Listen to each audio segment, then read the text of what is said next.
Super. Alors, bienvenue. Nous allons commencer ce soir avec une reconnaissance des territoires. Alors, même si nous nous rencontrons sur une plateforme virtuelle, nous voulons d'abord reconnaître que le siège social de PPE est à Ottawa, situé sur le territoire traditionnel des nations Algonquin, Anishinaabe et Mohawk, présente en ces lieux depuis des temps immémoriaux et demeure présentement. Nous tenons à souligner que notre travail, ainsi que le travail de nos partenaires provinciaux, se passe sur des territoires ancestraux autochtones où 46 traités et autres accords ont été dédiés.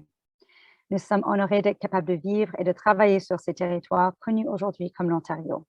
Nous remercions les Premières Nations, les Métis et les Inuits pour leur dévouement à ces territoires et nous affirmons notre engagement et notre solidarité et notre responsabilité envers l'amélioration des relations avec ceux-ci. Donc, ouais, je pense sans plus tarder, je vais passer la parole à Faiza Abdallaoui, si tu veux bien t'introduire un peu et juste ouvrir le thème. Bonjour tout le monde et merci Soula pour cette nouvelle conversation.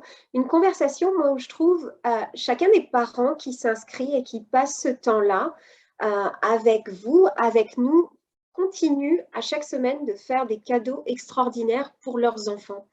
Et quand on commence à parler d'argent et de financement, en fait, des études, quel grand cadeau on fait, en fait, pour nos enfants, d'aller regarder ce qui se passe, comment est-ce qu'on peut les aider à démarrer leur vie professionnelle, leur vie d'étudiant au mieux possible. C'est vraiment ce que va nous amener, en fait, Elisabeth, aujourd'hui. Moi, c'est un petit peu mon combat. Soula disait que je m'appelle Faiza Abdallaoui, je suis fondatrice de Next Level Impact Consulting. Et parmi mes nombreux chapeaux, j'ai vraiment ce chapeau d'éducatrice financière et de recherche, puisque nous avons entamé avec PPE depuis un peu plus d'un an maintenant, finalement, une aventure autour de l'épanouissement financier des parents des communautés francophones de l'Ontario. Un de ces éléments, c'est vraiment d'apporter des informations par des ateliers. Là, on a Elisabeth donc, Brito, qui est spécialiste des services aux citoyens de Service Canada à Windsor. Elle est basée à Windsor. Mais elle va nous parler en fait de programmes d'aide financière aux études postsecondaires et elle va surtout démystifier tous ces programmes. Et ce que j'adore avec votre présence en fait, Elisabeth, aujourd'hui, c'est que ça va aussi humaniser tous ces programmes. On va sentir votre cœur en fait à ce que les parents décryptent ces programmes, comprennent comment est-ce qu'ils peuvent s'y inscrire. Là, vous allez vraiment nous tenir, nous prendre par la main au travers de toutes ces méandres administratifs qui sont finalement pas si compliqué que ça quand on a la chance d'avoir quelqu'un comme vous qui les démystifie. C'est l'idée d'avoir un point d'accès unique en fait, toutes les prestations. Donc c'est ce que vous allez nous montrer dans le cadre de votre planification financière, chers parents. Vous allez aussi pouvoir poser toutes les questions, donc prenez des notes. Mais je sais qu'on va avoir, je crois, 20 ou 10-20 minutes là après pour poser toutes nos questions. Donc Elisabeth, merci d'être avec nous aujourd'hui, puis d'être avec les communautés à chaque jour pour nous éduquer. Merci bien Soula, merci bien Faiza pour cette belle présentation de bienvenue. J'apprécie vraiment. Et puis, je vous souhaite à vous tous également une bonne, la bienvenue également dans cette séance d'information. Comme Faiza a dit, je vais d'abord vous donner un très bref aperçu de Service Canada, des programmes et des services et de la manière d'y accéder en fait. Et puis ensuite, on va vraiment entrer dans le vif du sujet sur les diverses aides financières que les jeunes et vos enfants peuvent avoir pour leurs études postsecondaires. Avant de commencer, je tiens également à souligner le territoire ancestral sur lequel je me trouve. Alors, j'ai le privilège, en effet, de vivre en paix dans le territoire traditionnel de Inishkodakon, Anishinaabe, Odishkodakon, qui signifie « nos cœurs sont en feu ». Ça, c'est dans les mots Ojibwe, Ottawa et Ishkodowotami, Anishinaabe. Et en français, c'est connu sous le nom de la conférence des Trois Feux. Alors, c'est sur ce territoire également qu'un traité qui s'appelle le plat et une cuillère a été négocié justement pour promouvoir la paix et le partage. Et en tant que tel, il est de ma responsabilité d'honorer et de respecter ce territoire et ces traités. Alors, si je ne suis pas en mesure de répondre à toutes vos questions spécifiques, en tout cas, je vais faire mon possible pour vous diriger dans des endroits où vous pourrez obtenir les renseignements supplémentaires dont vous avez besoin. Alors, je vais commencer à partager mon écran. Si ça ne vous dérange pas, je vais fermer ma vidéo de façon à ce que le débit soit plus facile.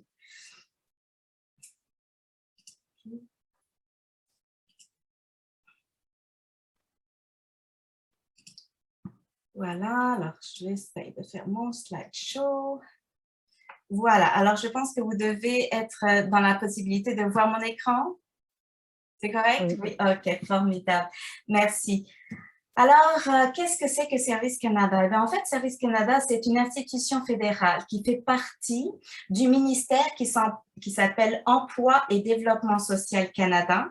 Et ce ministère travaille à améliorer le niveau de vie et la qualité de vie en faisant la promotion non seulement de prestations, mais aussi d'une main-d'œuvre qualifiée et spécifiée, ainsi que d'un marché de travail qui est efficace et favorable à l'inclusion. Service Canada en tant que tel a été créé en 2005 afin que le public puisse justement accéder plus rapidement et plus facilement aux programmes et aux services du gouvernement du Canada. Alors, l'objectif en tant que tel de Service Canada, c'est vraiment d'offrir un réseau de prestations, de services qui soit facile d'accès, personnalisé, tout ça en réunissant au même endroit tous les services et toutes les prestations gouvernementales du Canada. Et de cette façon, vous avez accès aux services de la manière qui vous convient, par Internet le plus souvent, mais aussi par téléphone ou en personne en tant que tel. Et Service Canada collabore, donc ce ministère de l'Emploi et du Développement social collabore avec d'autres ministères fédéraux et également d'autres ordres du gouvernement pour justement trouver les moyens novateurs et efficaces pour encore mieux servir les gens. Et durant la pandémie, on a vraiment travaillé ensemble pour essayer de trouver des solutions pour aller répondre à vos besoins. Alors, sachez que les renseignements que je vais vous donner aujourd'hui sont vraiment à jour en date d'aujourd'hui. Comme vous savez, les lois changent tout le temps. Il y a souvent des modifications qui sont faites sur les prestations et c'est tout à fait vrai durant la pandémie. Donc, c'est sûr que ces renseignements peuvent changer au fur et à mesure, mais il est évident que je laisserai la PPE et puis Faiza également connaître les différentes modifications s'ils ont lieu. Alors, comment accéder à Service Canada? Le plus facile, c'est par le site web canada.ca. C'est très facile à se rappeler. Et notre site web est organisé de manière à offrir les sujets les plus demandés en priorité, avec une section et un menu déroulant qui va présenter nos principaux domaines d'expertise et une section qui est axée sur certains groupes de clients spécifiques et une autre encore section qui porte sur les renseignements généraux à propos du gouvernement, des initiatives clés, etc. Donc, le site canada.ca, c'est aussi un endroit où vous pouvez remplir une demande de service en ligne. Et justement, c'est cette demande de service en ligne qui est un formulaire qui a été créé durant la pandémie, en fait, pour qu'on s'assure que la continuité des services se fait avec le public. Alors, quand vous remplissez ce formulaire, vous demandez à Service Canada de vous aider et de vous aider dans des services appropriés. Donc, si votre demande ne peut pas être réglée par téléphone, on vous donne un rendez-vous dans le centre de Service Canada qui vous est offert parce que quand vous vous envoyez cette demande, ce formulaire, en général, Service Canada vous rappelle dans les 2 jours. En général, ça se fait même le même jour ou le jour ouvrable le suivant. Et puis, vous avez aussi la possibilité de composer le 1-800 au Canada. Donc, c'est le 1-800-622-6232. Donc, ça, c'est un autre moyen également de contacter Service Canada, mais aussi pour obtenir de l'information sur les programmes.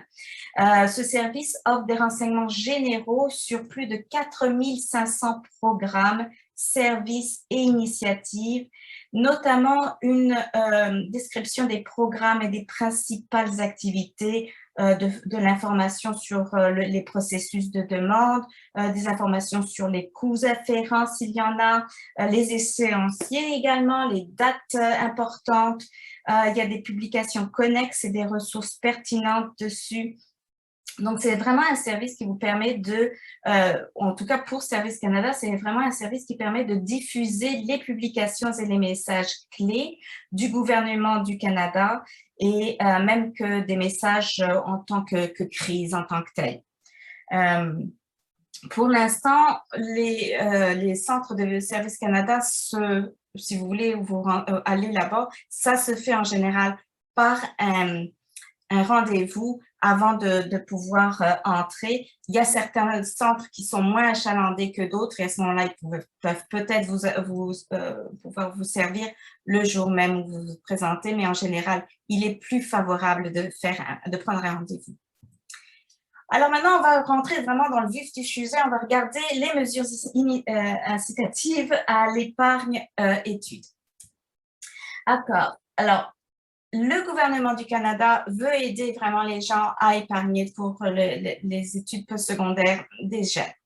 Alors, il y a trois, je dirais, groupes. Il y a les régimes enregistrés d'épargne études, on va parler de ça. On va parler également des bons d'études canadiens et on va parler de la subvention canadienne de l'épargne études. Alors, sachez que un régime enregistré d'épargne études, qu'on appelle en anglais RESP,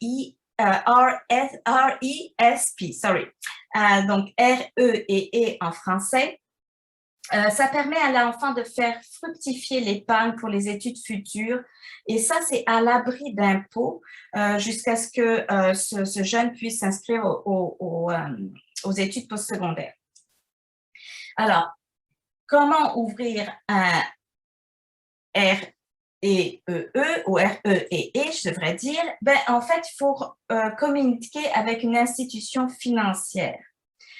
Le planificateur financier de cette institution financière, qui est en général une banque, va créer un régime collectif pour votre famille, pour votre enfant ou pour tout autre enfant de toute façon, parce que c'est pas obligé que ce soit simplement le parent qui ouvre ce compte de régime enregistré d'épargne études. Ça peut être également fait par un grand-parent, par une tante, un oncle ou même un voisin. Si vous avez des voisins généreux, ben, ça peut se faire également. Alors ça ne sert pas simplement à couvrir les frais de scolarité, mais ça sert aussi à tout autre frais qui a à faire avec les études postsecondaires, que ce soit le logement, le transport, les outils, les manuels, les équipements, etc. Donc, dans ce régime enregistré d'épargne études, il y a le bon d'études canadien. Puis on va en parler maintenant. Le bon d'études canadien, c'est une somme qui est ajoutée par le gouvernement au compte du régime enregistré d'épargne études pour les enfants, surtout les enfants issus de familles à faible revenu. Alors, cet argent permet de payer des frais d'études postsecondaires à plein temps ou à temps partiel de toute façon d'un enfant puisqu'il est mis dans le même compte. Alors, le bon d'études canadien, qu'on appelle également le BEC, est offert aux enfants qui sont nés après le 31 décembre 2003. Donc, en fait, ce sont des enfants qui vont avoir 18 ans cette année, en 2021. Donc, dès qu'un régime enregistré d'épargne études, donc un REE est ouvert au nom de l'enfant ou du jeune, le bon d'études est une somme d'argent que vous recevrez tout à fait gratuitement, automatiquement, si je puis dire, puisque ça va être l'institution financière qui va le demander pour vous. Vous n'avez pas besoin d'investir votre propre argent pour obtenir le bon d'études de votre enfant. Et encore une fois, ça peut être utilisé pour payer plus que juste des frais de scolarité, puisque ça peut être utilisé pour le logement, le transport, les outils, etc. Donc, qu'est-ce que ça offre? Ça offre un versement initial de 500 $ dans ce compte de régime enregistré d'épargne-études. Et ça, c'est par enfant admissible. Et ensuite, ça donne des paiements supplémentaires de 100 $ pour chaque année d'admissibilité jusqu'à ce que le jeune ait 15 ans. Donc, ça va faire un montant maximum de 2000 $. Et il y a des frais d'administration qui sont en général de 25 $ que le gouvernement paye. Donc, vous n'avez même pas à payer pour les frais administratifs auprès de l'institution financière. De plus, il est important de savoir que les paiements sont rétroactifs. Ça veut dire quoi? Par exemple, si vous avez un enfant de 12 ans maintenant et que vous ouvrez ce compte de régime enregistré épargne-études aujourd'hui, cette année, le gouvernement vous remboursera les années admissibles que vous avez manquées, c'est-à-dire ces 12 années pour cet enfant-là dans ce cas-là. Mais il est certain que plus tôt vous ouvrez un compte régime enregistré épargne-études, plus vous aurez d'argent puisque vous aurez accumulé les intérêts dans ce compte-là avec l'argent que vous recevez ou que vous mettez. Il y a maintenant une toute nouvelle loi qui est passée pour 2022, c'est-à-dire que les jeunes qui font 18 ans cette année peuvent eux-mêmes ouvrir un compte de REEE eux-mêmes. Les jeunes peuvent demander à ce moment-là le bon d'études canadien dès qu'ils vont avoir leurs 18 ans et ils vont avoir à ce moment-là la possibilité de recevoir toutes ces 2000 $ ou en tout cas jusqu'à ce qu'ils le reçoivent, jusqu'à ce qu'ils soient éligibles, puisque l'un des critères d'admissibilité est qu'il faut être au Canada. Donc, si le jeune est admissible au bon d'études canadien, il va recevoir non seulement les 500 $ qui vont être déposés dans son régime enregistré d'épargne-études, mais aussi les 100 $ supplémentaires pour chaque année où il va être admissible jusqu'à l'âge de 15 ans, donc de façon à ce qu'il puisse recevoir le maximum de 2000 $ au total. Encore une fois, ce sont de l'argent, comme je peux dire, gratuit que le gouvernement donne pour les jeunes pour qu'ils puissent faire des études postsecondaires. Maintenant, il y a aussi la subvention. La subvention canadienne pour l'épargne-études. Alors, quand vous demandez la subvention canadienne pour l'épargne-études, qui est appelée également la SCEE en français, le gouvernement fédéral va la déposer directement également sur le REEE. Alors, peu importe vos revenus, la subvention canadienne de l'épargne-études va vous donner de toute façon 20% sur chaque dollar de vos premiers 2500 $ d'économie annuelle que vous mettez dans le compte de REEE. Et ce, jusqu'à un maximum cumulatif de 7200 $. Alors, il faut savoir qu'il y a certaines exigences de cotisation qui doivent être satisfaites quand même avant la fin de l'année et au cours de laquelle le jeune, le bénéficiaire, atteint l'âge de 15 ans pour qu'il puisse justement être admissible à la subvention canadienne de l'épargne-études dans sa 16e année et dans sa 17e année de vie également. Alors, comment marche cette subvention canadienne? Comme vous pouvez le voir ici, donc, peu importe toutes les familles, peu importe le montant finalement de revenus, c'est toujours 20% pour les premiers 2500. Mais après, ça peut également varier conformément aux revenus de la famille. Ça veut dire quoi? Que une personne qui a un revenu, ou une famille, je devrais dire, qui a un revenu moyen, reçoit 10% de plus pour les premiers 500 $ que vous allez épargner dans le REEE. Et puis, si c'est une famille à revenu plus faible, à ce moment-là, c'est 20% de plus qui est mis sur les premiers 500 $ qui sont épargnés tous les ans dans un REEE. Et ça, c'est toujours avec un maximum cumulatif de 7 200 $ pour la subvention canadienne de l'épargne études. Ça, il faut bien le faire comprendre. Alors, voici les étapes à suivre pour obtenir un BEC ou subvention canadienne pour l'épargne études. Vous devez, comme j'ai dit, ouvrir un REEE. Mais pour ouvrir un REEE, vous avez besoin d'obtenir un numéro d'assurance sociale pour l'enfant ou pour vous-même si vous ne l'avez pas encore déjà fait. Donc, il faut vraiment que vous ayez un numéro d'assurance sociale. Et puis, comme je vous dis, il faut quand même visiter une institution financière, telle qu'une banque ou un crédit, pour justement demander à ouvrir un REEE, donc un régime enregistré d'épargne études, RESP en anglais. Et le gouvernement du Canada déposera les 25 $ liés aux frais administratifs dans le REEE afin justement de couvrir tous les frais liés à l'ouverture du compte. Alors, autre chose également à savoir, c'est que pour les bons d'études canadiens, donc pour le BEC, tant que vous produisez vos déclarations de revenus chaque année, et il est vraiment important de pouvoir produire vos revenus, votre déclaration de revenus avant le 30 avril, tant que vous produisez cette déclaration de revenus chaque année, le reste du travail va se faire en coulisses.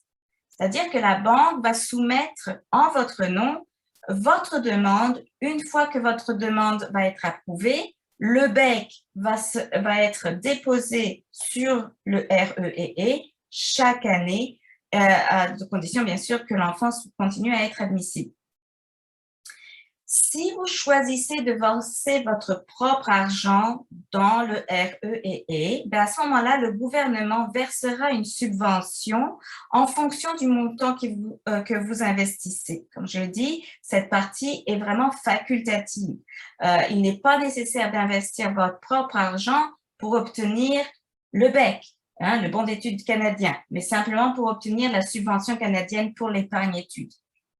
Et justement, cette subvention canadienne pour l'épargne études va être basée, comme j'ai dit, sur 20% sur chaque dollar de la première tranche de 2 500 $ de cotisation personnelle annuellement qui est versée dans le REEE pour chaque enfant admissible et jusqu'à la limite cumulative de 7 200 $ et encore, peu importe le revenu de la famille à ce moment-là, parce que le niveau de contribution changera par la suite en fonction du revenu de la famille, du moment qu'on a ces informations de la part de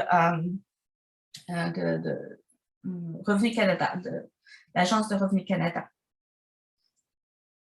Alors, souvent, on nous demande comment obtenir un numéro d'assurance sociale. D'abord, qu'est-ce que c'est qu'un numéro d'assurance sociale? D'abord, c'est un numéro à 9 chiffres. Ça, c'est requis normalement pour travailler au Canada, mais c'est aussi c'est requis pour avoir accès aux programmes et aux prestations offertes par le gouvernement. Il n'y a aucun frais pour demander un numéro d'assurance sociale, c'est tout à fait gratuit. Et puis, au jour d'aujourd'hui, maintenant, Service Canada attribue les NAS en format papier. Avant, on produisait une carte plastique et ça a cessé. On a cessé de donner les cartes plastiques il y a à peu près 7-8 ans, si ce n'est pas plus, pour des questions de fraude. En fait, on ne veut pas que les personnes utilisent leur numéro d'assurance sociale comme une pièce d'identité. Et on ne veut pas que les personnes l'aient sur eux dans leur portefeuille, par exemple. Donc, la production maintenant se fait par une lettre et ça s'appelle la lettre de confirmation du NAS et que ce soit les cartes qui sont en circulation sont toujours valides, mais aussi c'est surtout la lettre de confirmation qui est maintenant valide et qui est fournie. Et encore une fois, ça ne constitue pas une pièce d'identité et ça ne doit pas être utilisé comme tel. Comment demander votre numéro d'assurance sociale ou le numéro d'assurance sociale de vos enfants? Alors, il y a plusieurs façons de le faire. Ici, ce que je veux vous faire comprendre, c'est que qui peut demander votre numéro d'assurance sociale? D'abord, votre employeur ou un employeur. Et ça, c'est après avoir été embauché. Il ne faut jamais mettre le numéro d'assurance sociale sur un curriculum vitae ou sur une lettre pour être embauché. C'est vraiment quand vous avez le contrat ou quand le jeune a le contrat de travail qu'il doit donner le numéro d'assurance sociale à son employeur de façon à ce que l'employeur puisse payer. Vous pouvez également divulguer votre numéro d'assurance sociale lorsque vous remplissez vos impôts et quand vous ouvrez un compte donc auprès d'une institution financière comme un REEE, il va vous demander le numéro d'assurance sociale.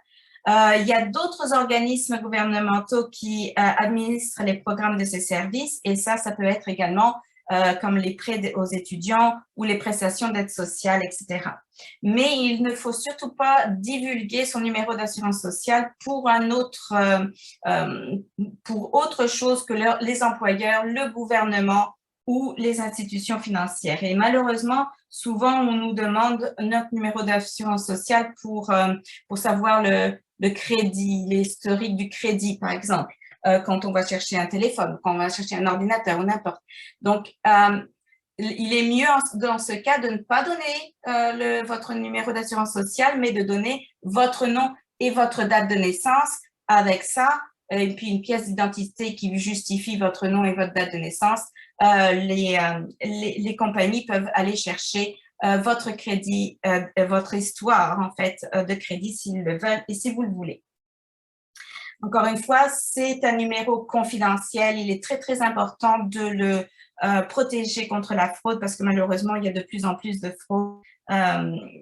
Et on essaye justement de bien vous sensibiliser pour que vous ne tombiez pas dans le piège. Comment faire des demandes? Alors que c'est ce que je voulais vous dire. Il y a plusieurs façons de le faire. La plus facile, la plus rapide, c'est de le faire en ligne. C'est vraiment d'envoyer le formulaire en ligne. C'est vraiment très rapide. Et je vais vous dire comment le faire et quels éléments mettre dans votre demande de numéro d'assurance sociale. Alors, pour présenter une demande en ligne, vous devez fournir 3 copies différentes au moins 3 copies différentes numériques. Et ces documents sont un document principal, qui est un document qui confirme l'identité du jeune. Et puis, il y a aussi un document principal qui confirme l'identité du parent qui applique pour le jeune. Sachez qu'un jeune peut appliquer dès qu'il a l'âge de 12 ans.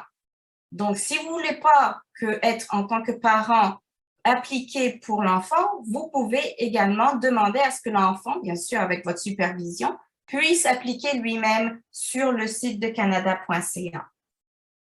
Alors, pour le document principal, quel type de document principal? Ben, ça peut être un certificat de naissance, s'ils sont nés au Canada, ou un certificat de citoyenneté canadienne, s'ils sont canadiens mais qui ne sont pas nés au Canada, ou ça peut être une carte de résidence permanente, ou encore un permis de travail, mais ça en général, ça ne donne pas droit à ouvrir un REEE. Donc, c'est vraiment pour les résidents permanents ou pour des citoyens canadiens.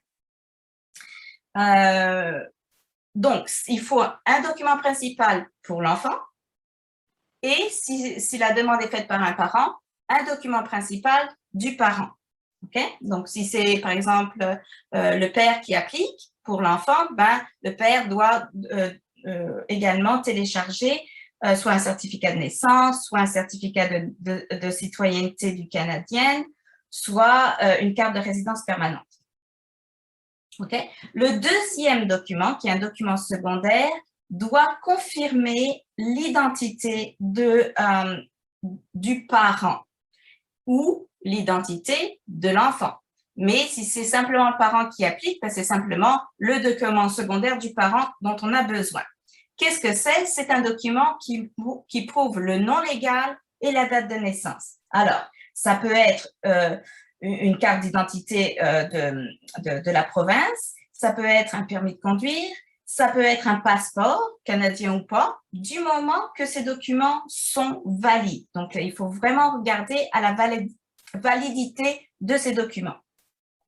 Pour un enfant de 12 ans, par exemple, qui demande lui-même son numéro d'assurance sociale, ça peut être à ce moment-là la carte de santé de l'enfant. Ça va prouver également le nom et la date de naissance. Sachez que si, par exemple, c'est un parent qui applique et c'est un parent qui a changé son nom dû à un mariage ou n'importe, et que dans le document principal, c'est-à-dire, par exemple, dans notre certificat de naissance, le nom est différent que dans le document secondaire, qui peut être un permis de conduire, par exemple. À ce moment-là, il va nous falloir un autre justificatif comme le certificat de mariage ou le certificat de changement de nom, de façon à ce qu'on puisse faire la corrélation et que ce soit la même personne. Okay? Et puis, il va vous falloir un troisième document complètement différent qui est la preuve d'adresse. Alors, pour un jeune, la preuve d'adresse, c'est pour un jeune qui applique lui-même, ça peut être, par exemple, son rapport scolaire, son rapport trimestriel scolaire, ça a son nom, ça a son adresse, on est correct du moment que c'est la même adresse qui va être sur la demande. Pour un parent qui applique pour son enfant, ben, ça peut être une facture, ça peut être une lettre ou un document du gouvernement, ça peut être une lettre ou un document d'un établissement financier comme un relevé bancaire, par exemple. Donc, ça peut être donc une lettre du moment que la lettre a le nom du demandeur, qui est à ce moment-là le nom du parent, et l'adresse postale du demandeur, et cette adresse postale doit être donc la même que celle qui est présentée dans la demande. OK, donc ça, c'est pour pouvoir obtenir un numéro d'assurance sociale pour ouvrir un REEE. Une fois que votre compte REEE ou que le compte REEE est ouvert, où est-ce que l'on peut utiliser cet argent? Ben, vous pouvez utiliser cet argent, ou le bénéficiaire, dans ce cas, le jeune, peut utiliser pour payer une variété de dépenses qui est liée à des études postsecondaires, que ces études soient en plein temps ou à temps partiel, mais il faut que ce soit dans des établissements reconnus. Alors, ça peut être des programmes d'apprentis, ça peut être des cégeps, ça peut être des collèges, ça peut être des écoles de métiers ou ça peut être des universités. Alors, on va parler un petit peu plus maintenant justement des programmes apprentis parce que comme vous devez peut-être le savoir, il y a un manque d'apprentis ici en Ontario et justement, il y a 2 jours à peine, le gouvernement de l'Ontario a décidé de financer complètement les apprentis électriciens de l'Ontario. Ils ont donné 13 millions de dollars à, je crois que c'était 9 projets pour les apprentis électriciens parce que justement, il y a un manque d'apprentis. Et surtout pour les projets qui sont à venir ici en Ontario. Alors, l'apprentissage, c'est vraiment une méthode de formation qui est reconnue par l'industrie et qui fait ses preuves, qui justement mène à la reconnaissance professionnelle dans un métier spécialisé.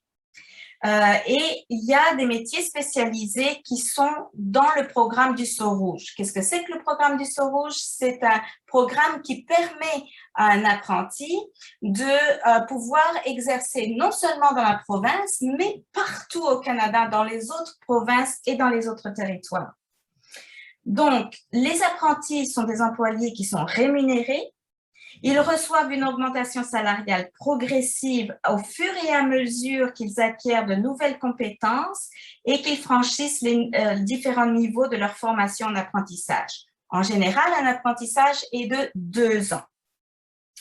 Le gouvernement fédéral, lui, il souhaite appuyer la mobilité justement interprovinciale de la main-d'œuvre de ces métiers spécialisés en encourageant un plus grand nombre de personnes et de jeunes surtout à suivre des programmes d'apprentissage pour ainsi répondre donc aux besoins qui sont de plus en plus croissants de personnes pour ces métiers spécialisés. Alors, quelles sont les ressources qui sont offertes au niveau financier? Pour les apprentis, il y a la subvention initiative aux apprentis, ou la SIA, comme on dit en français. Et il y a aussi la subvention initiative aux apprentis pour les femmes. Parce qu'il y a une inéquité entre les genres dans les métiers spécialisés, le gouvernement essaye justement de combler ce gap entre les genres et c'est pour ça qu'on offre plus aux apprentis pour les femmes. Alors ça vise à encourager en fait la progression de l'apprentissage du jeune dans la satisfaction des exigences techniques et pratiques dans la formation, donc pendant non seulement la première année, mais aussi pendant la deuxième année. Alors, ces deux subventions incitatives aux apprentis, qui sont dès le début, si je puis dire, ça peut être obtenu une fois que l'apprenti a terminé avec succès sa première année et également qu'il ait terminé avec succès sa deuxième année, ou l'équivalent en tout cas. Et ça encore, c'est dans le programme d'apprentissage de métiers spécialisés du Sceau rouge. Alors, le montant incitatif aux apprentis pour les jeunes hommes, c'est un montant imposable de 1 000 $ par niveau qui est versé aux apprentis inscrits. Donc, il y a 1 000 $ à la fin de la première année et 1 000 $ à la fin de la deuxième année. Donc, le montant maximal pour cette subvention est de 2 000 $ par apprenti admissible. Pour les apprentis pour les femmes, encore une fois, ça c'est pour aider les femmes à entrer, à progresser et à terminer leur formation dans ces métiers désignés Sceau rouge et elles sont, parce qu'elles sont sous-représentées. Donc, le montant imposable à ce moment-là est de 3 000 $ par niveau versé aux apprentis inscrites. Et ce montant donc, est de 3 000 $ à la fin de la première année, de 3 000 $ à la fin de la deuxième année, ce qui fait un montant de 6 000 $ par apprenti admissible. Alors, sachez que la subvention à la fin de leur apprentissage s'appelle la subvention à l'achèvement de la formation d'apprentissage. Alors ça s'appelle la SAFA aussi en français. Alors ça, c'est une subvention qui est versée une fois que les apprentis ont complètement fini leur apprentissage et elles offrent aux apprentis cet incitatif supplémentaire dans le but justement de les encourager à terminer leur formation et à entreprendre une carrière enrichissante dans les métiers spécialisés qu'ils ont choisis. Donc, cette SAFA, elle est offerte aux apprentis qui ont terminé, encore une fois, leur programme d'apprentissage dans les métiers désignés Sceau rouge et qui sont obtenus et qui vont obtenir en fait leur certificat de compagnon qu'on appelle. Donc, ce montant est de 2 000 $. Ce qui veut dire que pour un jeune apprenti homme, il peut recevoir jusqu'à 4 000 $ comme subvention aux apprentis. Pour les apprentis pour les femmes, ça peut être jusqu'à 8 000 $ dans le programme interprovincial Sceau rouge. Donc, c'est quand même assez significatif. Alors maintenant, nous allons voir les prêts qui existent pour les apprentis, qui est complètement différent des subventions, puisque le prêt canadien aux apprentis est mis à la disposition des apprentis qui pratiquent le métier désigné Sceau rouge pour les aider justement à assumer les coûts de leur formation. Alors, les intérêts pour ces prêts-là ne s'accumulent pas sur les prêts pendant un maximum de 6 ans. C'est 6 ans où il n'y a pas d'intérêt qui s'accumule pour ces prêts-là. Et ça, c'est tant que l'inscription au programme d'apprentissage d'un métier désigné Sceau rouge demeure confirmée.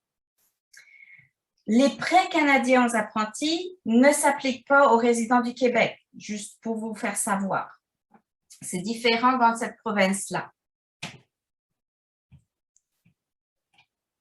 Maintenant, on a les autres aides financières qui sont les aides financières aux étudiants. Alors, l'aide financière aux étudiants, c'est une source d'information qu'il y a sur le site web de canada.ca pour les études postsecondaires qui fournissent justement, tant aux jeunes qu'aux parents, des renseignements sur les produits et les services dont ils ont besoin pour décider quoi et où étudier et pour se renseigner sur les moyens d'assumer les coûts pour les études postsecondaires des enfants et des jeunes, notamment sur les renseignements sur les prêts étudiants, sur les bourses d'études et sur les subventions aux études. Donc, il s'agit d'une source interactive et complète qui renseigne sur les services conçus dans le but d'aider les gens à épargner en vue de leurs études et en vue de planifier et de payer leur formation en tant que telle. Donc, vous avez le programme canadien de prêt aux étudiants qui fournit une aide financière aux étudiants de niveau postsecondaire qui démontre un besoin financier. Alors, pour être admissible à ça, il faut être, comme j'ai dit, un citoyen canadien ou un résident permanent du Canada ou une personne protégée même. On ne peut pas avoir un statut de résident temporaire. Il faut vraiment avoir un statut canadien, un statut de résident permanent ou de personne protégée. Alors, il faut faire preuve qu'on a un besoin financier. Il faut aussi s'inscrire à un programme d'une durée d'au moins 12 semaines à l'intérieur d'une période de 15 semaines consécutives et qui mène à l'obtention d'un grade ou d'un diplôme ou d'un certificat. Et ça, encore une fois, ça doit être dans un établissement d'enseignement postsecondaire qui est agréé. Il faut être inscrit à une charge de cours qui correspond à au moins 60% d'une charge de cours à temps plein pour les étudiants à temps plein ou qui se situe entre 20 et 59% de charge de cours à temps plein pour les étudiants à temps partiel. Alors, ça fait l'objet aussi d'une vérification de crédit qui soit satisfaisante si le jeune a 22 ans et plus et qu'il demande des prêts et des bourses pour la première fois. Sachez que c'est en général l'Agence du revenu du Canada qui est responsable du recouvrement intégré de ces prêts-là, puis on va en parler un petit peu plus tard. Je veux juste prendre un petit moment pour dire juste un petit rappel du temps qui reste, environ 12 minutes. OK, merci. Peut-être clôture dans presque 7 minutes, ça serait super. Il n'y a pas de problème. Super. Donc, les bourses d'études canadiennes, ça fournit une aide financière sous forme de bourse, ce qui, contrairement aux prêts, ceux-là, ils ne doivent pas être remboursés. Et lorsqu'une personne demande un prêt canadien aux étudiants et qu'elle est admissible, son admissibilité à une bourse est automatiquement évaluée. L'étudiant n'a pas besoin de faire plusieurs demandes, c'est automatique et il peut recevoir plus qu'une bourse à la fois. Donc, les bourses, ça sert aussi à l'achat d'équipements, etc. C'est vraiment pour le postsecondaire. Alors, dans le cadre du programme d'aide de remboursement qu'on appelle le PAR, les détenteurs d'un prêt d'études canadien peuvent avoir la possibilité de faire un versement mensuel qui est réduit ou un versement mensuel ou même aucun d'abord s'ils ont un très faible revenu ou s'ils sont dans certaines professions comme les médecins de famille et les résidents, les infirmiers, ceux-là peuvent être exonérés de remboursement de prêts d'études canadiens pour les médecins de famille et les personnels infirmiers si ils travaillent ou s'ils veulent pratiquer dans des zones rurales ou des collectivités éloignées. Alors, à cause de la COVID, il y a une loi qui a changé les intérêts sur les prêts aux étudiants. et puis pour les prêts aux apprentis également. Donc, ça, c'est pour aider les étudiants et les jeunes Canadiens qui ont particulièrement durement été touchés par la COVID-19, vu qu'ils étaient, eux, dans des métiers précaires ou des emplois précaires parfois. Et donc, c'est pour ça que le gouvernement du Canada a renoncé à l'intérêt sur la portion fédérale des prêts d'études canadiens et sur les prêts canadiens aux apprentis également. Et ça, c'est, la loi est pour jusqu'au 31 mars 2023, donc jusqu'à l'année prochaine.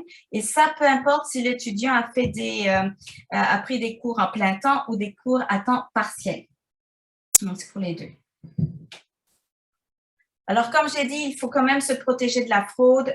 Sachez qu'il faut vraiment vous méfier de tout ce qui vous demande des renseignements personnels quand c'est pas vous qui faites des demandes et quand vous recevez des demandes soit par téléphone, soit par courriel ou autre. Il faut vraiment se protéger et il y a plein de renseignements sur le site Internet justement pour en apprendre davantage sur les façons de se protéger contre les arnaqueurs et être plus futé qu'en visitant, comme je dis, le canada.ca, le site Internet. Il y a un site vraiment qui est fait pour les jeunes simplement, qui est sur le site le site canada.ca. Quand vous êtes sur le site canada.ca, il y a un lien qui s'appelle Jeunesse et ça mène directement à un portail où les jeunes peuvent savoir plein de choses sur les programmes et les services spécifiques, notamment sur les prêts et sur les subventions pour les études. C'est vraiment bon. Et puis, vous pouvez également continuer à rester branché avec les divers médias sociaux qui existent. Donc, il y a plusieurs comptes Twitter, etc., que vous pouvez accéder et sur lesquels vous pouvez continuer à être mis à jour sur les dernières nouveautés du gouvernement. Alors, bien sûr, je vous encourage énormément à consulter notre site web si vous désirez obtenir des renseignements concernant tous les programmes, tous les services du gouvernement fédéral. Faites-le communiquer avec nous, visitez le canada.ca, envoyez-nous des formulaires de demande si vous le voulez ou composez le 1-800 au Canada et on se fera un plaisir de pouvoir vous servir. Alors maintenant, bien sûr, je suis ici pour répondre à vos questions.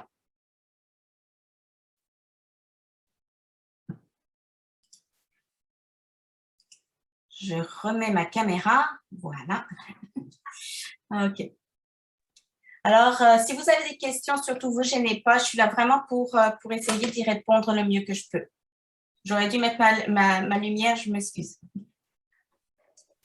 C'est beau, je veux te dire merci. C'était vraiment complet pour les moyens d'accéder à différentes bourses possibles et beaucoup de règlements à l'entour de ça. Alors, tu as vraiment fait un grand aperçu assez large. Alors, merci énormément pour ça. C'est super. Oui, je pense que si les gens ont des questions, je vous invite à peut-être vous avez besoin d'un petit moment pour y réfléchir.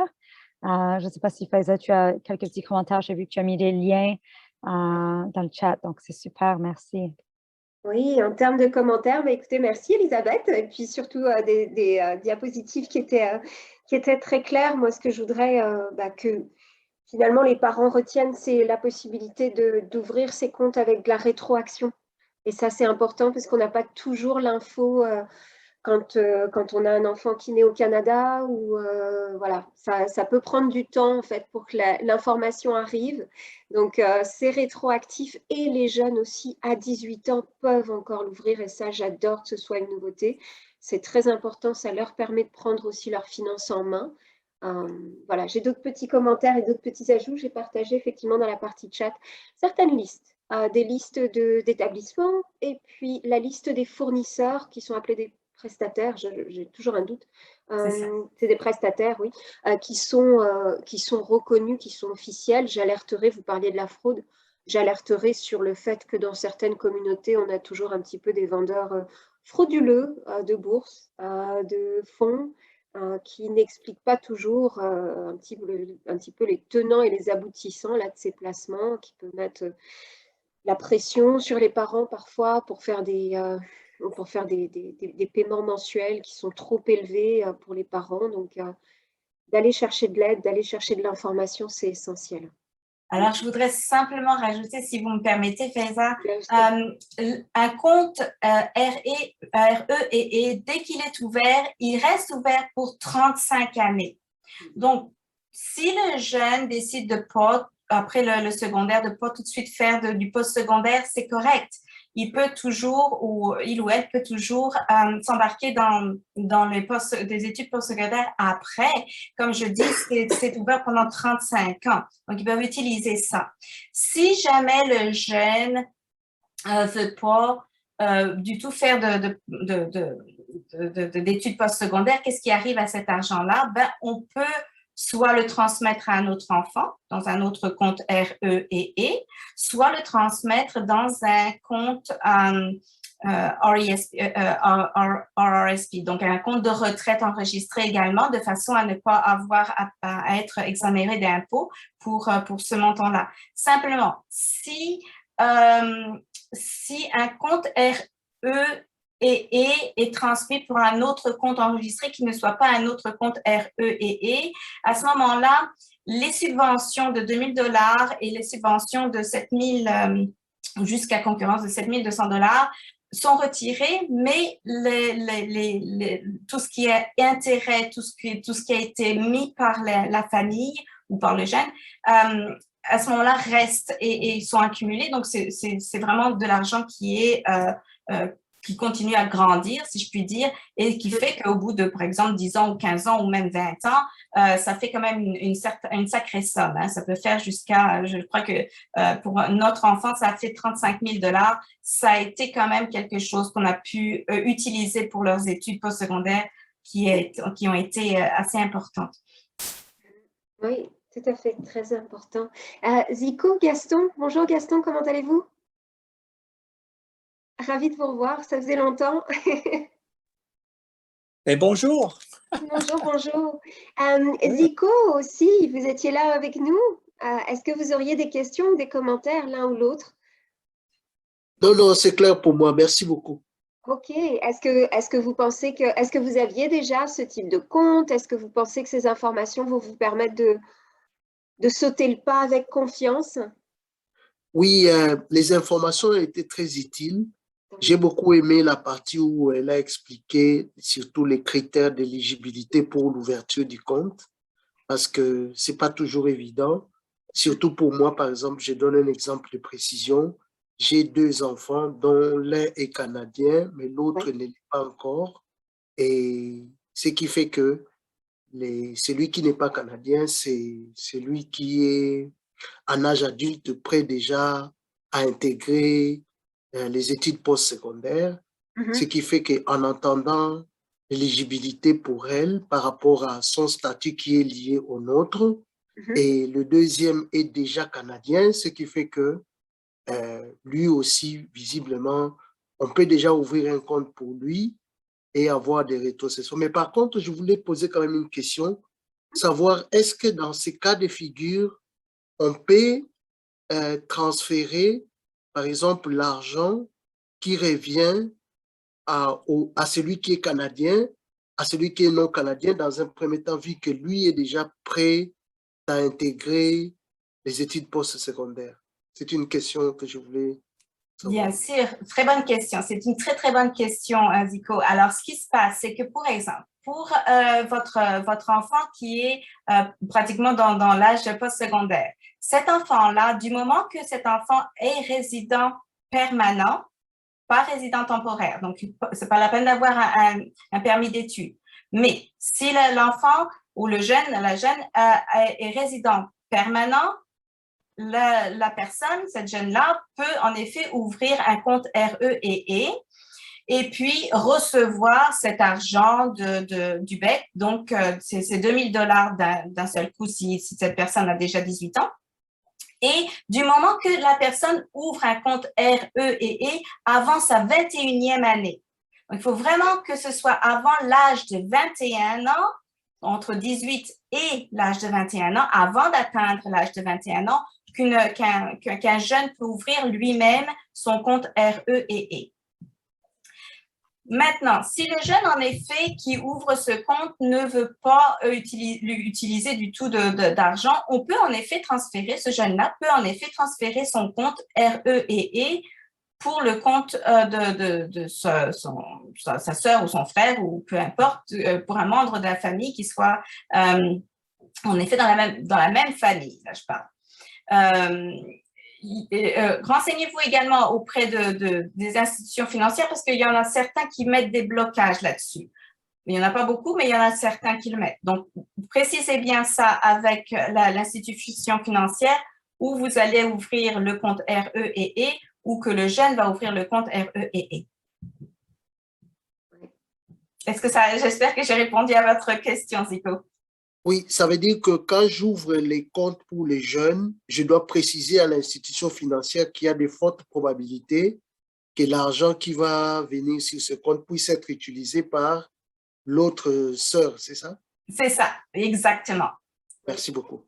Merci. Pour voir si c'est possible, en fait, ça va se passer au niveau, c'est ce qu'ils appellent le retrait de paiement d'aide aux études. Quand les jeunes commencent à faire sortir l'argent de ce compte-là, il faut justifier, en fait. Donc, ça va venir apparaître là, le nom, etc. Ce qui est intéressant aussi de savoir, c'est que quand l'argent ressort de ce compte-là, il y a ça va rentrer sur la fiche d'imposition aussi du jeune. Mais en général, il ne gagne pas d'argent. Donc, il va y avoir un niveau d'imposition peut-être de 0 ou très, très bas. Ce n'est pas imposé du moment que c'est pour des études postsecondaires. Hein, voilà, ouais. Ce sont des comptes enregistrés. Donc, en général, il n'y a pas d'imposition là-dessus. OK, merci beaucoup. Merci beaucoup, Elisabeth et Faiza. Merci beaucoup. Je vous en prie.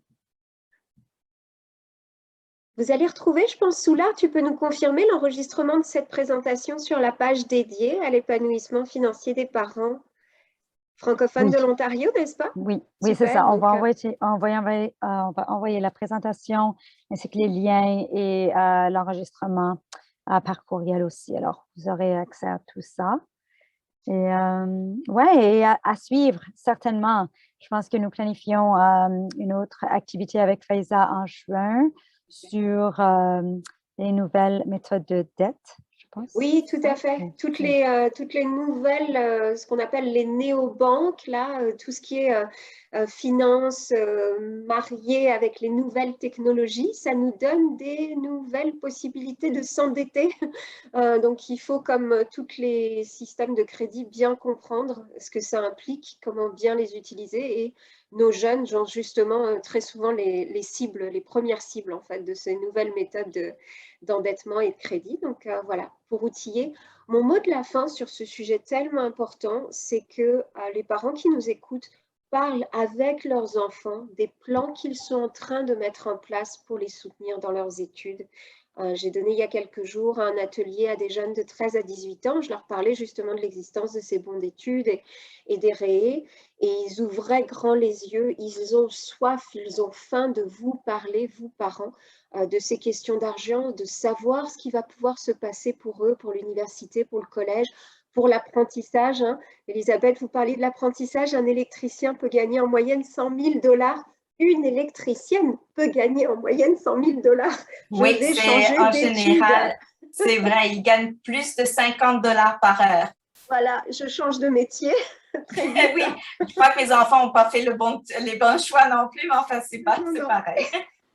Exactement, donc parler vraiment des plans, ça va vous permettre aussi de faire un plan familial en fait. Hein. C'est tiens, est-ce qu'on va dépenser quelque chose pour aujourd'hui? Est-ce que maintenant que tu as un compte spécial pour tes études, est-ce qu'on ne met pas un petit 20 $ supplémentaires là, sur ce compte ensemble? Donc ça fait vraiment une équipe là, qui travaille pour le futur. Il faut parler d'argent avec ses enfants. Joël, je vois que vous levez la main. Oui, bonsoir tout le monde. Oui, question pour Elisabeth? J'ai pas de question. Ah! Non, c'était clairement expliqué. C'est simplement pour souligner, je vois qu'on est peu, malheureusement, mais c'est simplement pour souligner l'importance de ces connaissances-là, parce que ce que je veux dire, c'est que on a des jeunes qui vont passer beaucoup de temps sur Internet et puis tout, mais ce genre d'informations-là, ils ne l'ont pas, ils ne le savent pas. Moi, je regarde présentement, je travaille avec ma fille sur un projet, sur son projet scolaire. Elle veut devenir architecte et puis tout. Mais là, je suis en train de réaliser, il y a beaucoup de choses que ma jeune fille de 16 ans n'est pas au courant, que je ne suis pas au courant. Et pourtant, j'ai fait l'école jusqu'à l'université. Alors, c'est quand même assez particulier que ce n'est pas un point important aussi dans l'éducation, dans le contexte scolaire. Je trouve que, parce que on peut pas, selon moi, on peut pas généraliser toujours avec les méthodes anciennes, comme moi quand j'étais plus jeune, mais je veux dire, ce qu'on veut dire, c'est que présentement, on est à l'affût de beaucoup de connaissances et l'autodétermination est un point extrêmement important. Et je pense de les mettre au courant, d'être alliés entre parents avec l'enfant, que l'enfant soit au courant, qu'il vienne t'en parler à toi en tant que parent, qui te dit, mais j'ai pris un rendez-vous. Je pense que ça pourrait encore plus les responsabiliser. Moi, des fois, ma fille, elle me dit, moi, j'aime m'acheter une Tesla et puis tout. Là, je suis obligée de lui expliquer bien des choses parce qu'elle ne sait pas l'assurance. Elle n'a pas compris que son âge va avoir un impact et puis tout. Fait que moi, en tout cas, personnellement, je me sens choyée d'avoir pris le temps de m'installer pour cette leçon de vie, là, parce que c'est lourd. C'est lourd, je veux dire, moi, j'ai des jeunes, ça fait que c'est sûr que je me sens un peu, mais là maintenant, je me sens un peu rassurée, mais je me sens quand même démunie parce que ce sont des choses que je ne savais pas. C'est ça que je veux dire. Merci. Merci beaucoup pour votre travail. Merci. Sula, Elisabeth. Voilà. Merci beaucoup. Merci. Message très émouvant, Joël. Merci beaucoup du partage. Très émouvant. Très fort. Merci. Je voulais simplement, si vous me permettez, 2 secondes. Donc, c'est sûr que les jeunes, vraiment, vous ne me voyez plus maintenant, mais sachez que les jeunes ont vraiment la possibilité d'aller sur des sites qui sont legit, comme on dit, légitimes. Et le Canada.ca, c'est vraiment de l'information légitime. S'ils vont sur Canada.ca et qu'ils cliquent sur jeunesse, comme je vous dis, le portail est pour les jeunes et il y a en effet c'est vraiment facile d'accès pour savoir quelles sont les tendances du marché, donc pour l'architecture par exemple ou pour autres. Donc, ça donne aussi aux jeunes la possibilité de voir quels sont les métiers à venir qui sont en demande. Je vais en parler justement à la professeure de ma fille qui est très impliquée. Je vais lui faire part de ce que vous venez de dire. Elle pourra l'ajuster dans son programme scolaire. Je suis sûre qu'elle va bien. Merci. Merci. Je vous en prie. Super. Donc, merci beaucoup tout le monde. Merci pour vos questions, commentaires. Je suis super contente que ça ait été utile. Et ouais, on planifie nos activités à chaque fois basées sur vos besoins, vos rétroactions. Alors, j'ai mis le lien à l'évaluation de la soirée. Dites-nous ce que vous avez apprécié, ce que vous prenez comme outil, ce que vous aimeriez davantage, ce qu'on pourrait faire mieux. On est vraiment là pour vous. Alors, oui, s'il vous plaît, dites-nous. Et on fait une évaluation de la soirée. Excusez-moi, on fait un tirage mensuel pour une carte cadeau de 50 $ pour le temps extra que ça prend parce qu'on l'apprécie. Et oui, si vous voulez d'autres webinaires sur différents thèmes avec Elisabeth, avec Faiza, sur quelque chose d'autre, on fera notre mieux pour répondre à ces besoins. Entre-temps, vous pouvez toujours me contacter si vous faites si vous répondez au courriel Eventbrite, ça va venir à moi. Et je pense que c'est tout. Si on a des derniers mots, je vous invite à juste enlever votre micro, votre sourdine et peut-être un petit au revoir.